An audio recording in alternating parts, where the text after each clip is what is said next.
ಇನ್ನು ಮುಂದೆ ನಿಮ್ಮ ನೆಚ್ಚಿನ ಧಾರಾವಾಹಿಗಳ ಫುಲ್ ಎಪಿಸೋಡ್ಗಳು ಸನ್ ನೆಕ್ಸ್ಟ್ ಆಪ್ನಲ್ಲಿ ಮಾತ್ರ.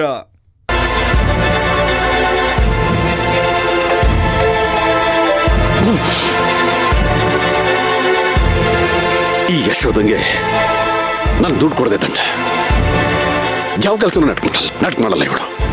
ಏನ್ ಮಾಡಲಿ?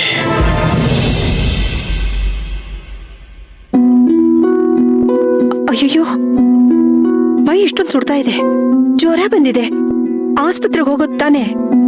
ಪರವಾಗಿಲ್ಲ ಅಜ್ಜಿ, ಹಾಗೆ ಸರಿ ಹೋಗುತ್ತೆ.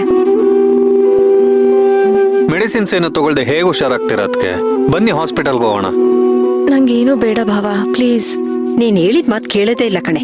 ಬೇಡದಲ್ಲೇ ಇರೋ ವಿಷಯನ ಮನ್ಸ್ ಕಚ್ಕೋತೀಯ. ಈಗ ನೋಡು, ಜ್ವರ ಬಂದಿದೆ. ಸೇವಂತಿ, ತಗೋಮ್ಮ ಗಂಜಿ ಕುಡಿ.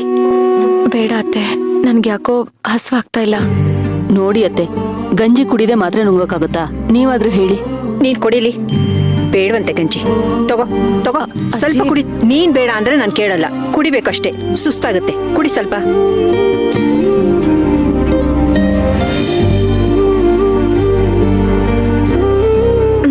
ಸಾಕು ಅಜ್ಜಿ.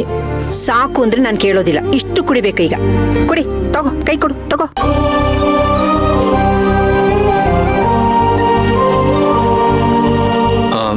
ಗಂಜಿ ಕುಡಿದ್ರೆ ಹೊಟ್ಟೆ ತುಂಬಲ್ಲ, ಸುಸ್ತಾಗತ್ತೆ.